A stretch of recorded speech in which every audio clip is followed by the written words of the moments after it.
So I want to address the idea that we have basically three main categories of people in connection to Judaism. There's the Jews, there's, well, four technically. There's the Jews, there's the convert who becomes a Jew fully.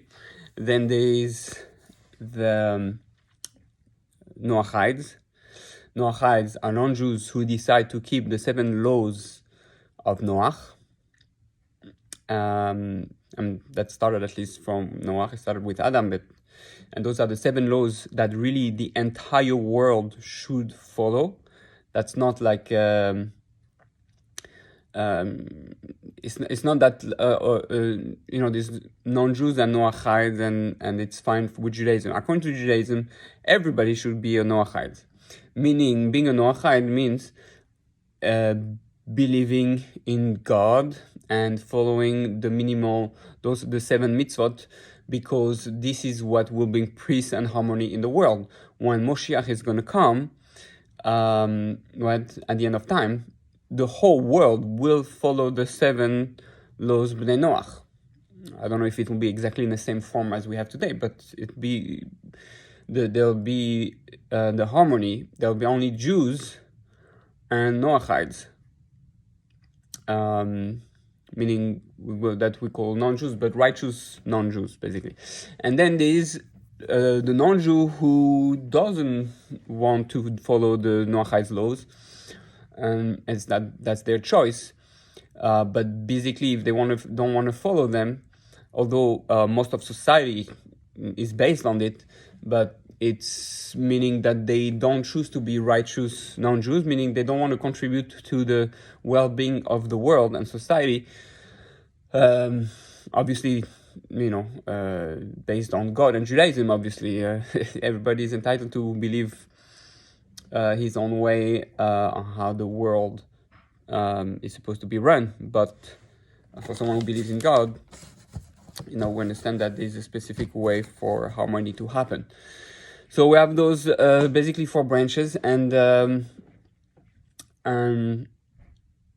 idea is that we all have to learn to love each other, respect each other, and work together.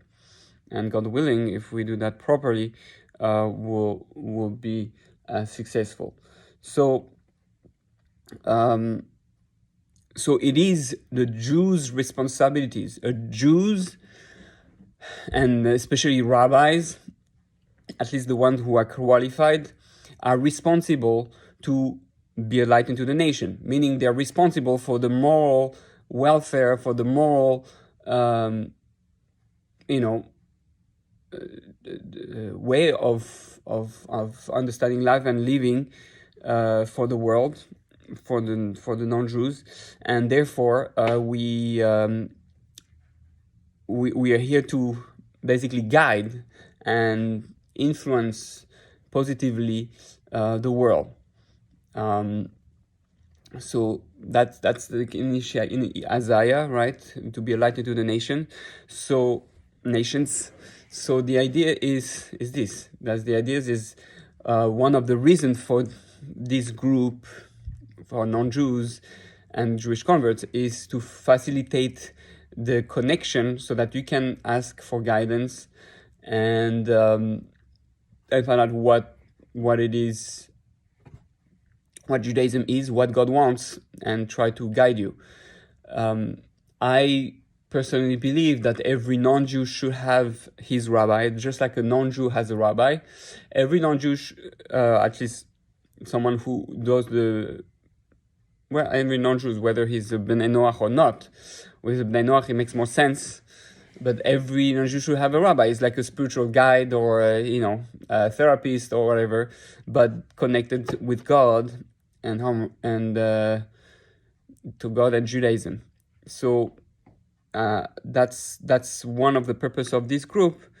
Obviously, there are different types of rabbis. I'm talking about an Orthodox rabbi because I believe that by conservative, they might still know a lot of the laws of Bnei Noach and the ones who are really educated.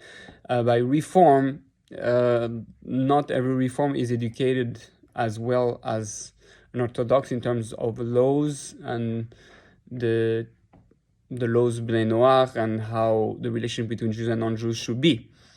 Again, the whole idea of being an Orthodox rabbi is to follow the way of the Torah, the way we believe God wants us to behave. It's that's our premise. So that's my encouragement for each one of you to ideally find an Orthodox rabbi. How do you find a rabbi? Beware, there are a lot of bad rabbis.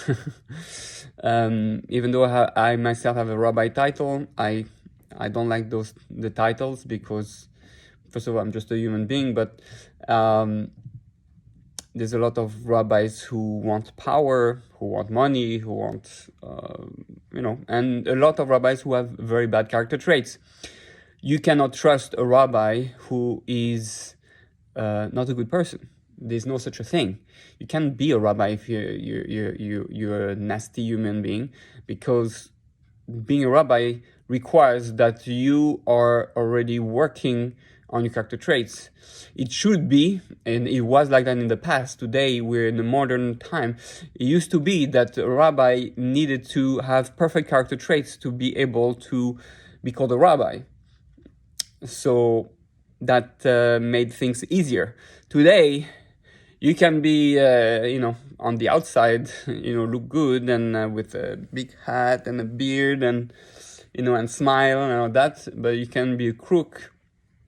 You can be a molester, like a bad person. You can be a bad person, a thief, a cheater, whatever it is, an abuser, and still have a title of rabbi, because you can have a title of rabbi online. So it requires really getting to know the person. You want to have a rabbi, you got to know who he is. Who is that rabbi? How he thinks? Do I connect to what he thinks? Is he righteous? Is he proper? Get to know him. When you don't choose a rabbi just like that, by the length of the beard.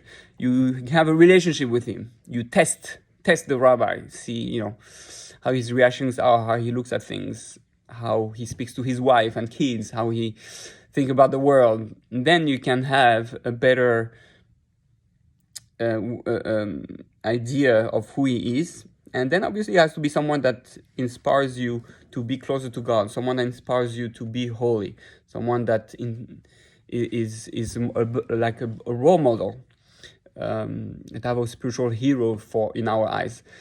Even every rabbi needs to have his own rabbi. We all need to be guided. You're not allowed to listen to a rabbi who doesn't have his own rabbi, because then that rabbi is in grave danger, because he's just with his own mind.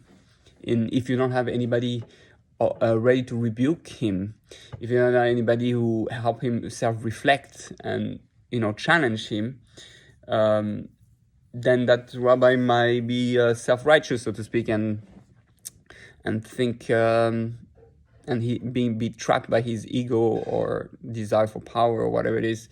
So every rabbi needs a rabbi. That's another great rule in order to choose a rabbi. So those are the things I wanted to share with you, and I invite you all to search for rabbi, to ask questions about whatever it is. You want to know about how to live life as a Jew, as a non-Jew, as a Noachide, in a way that enables you to get close to God. And God willing, the goal here of this website is to help you do it.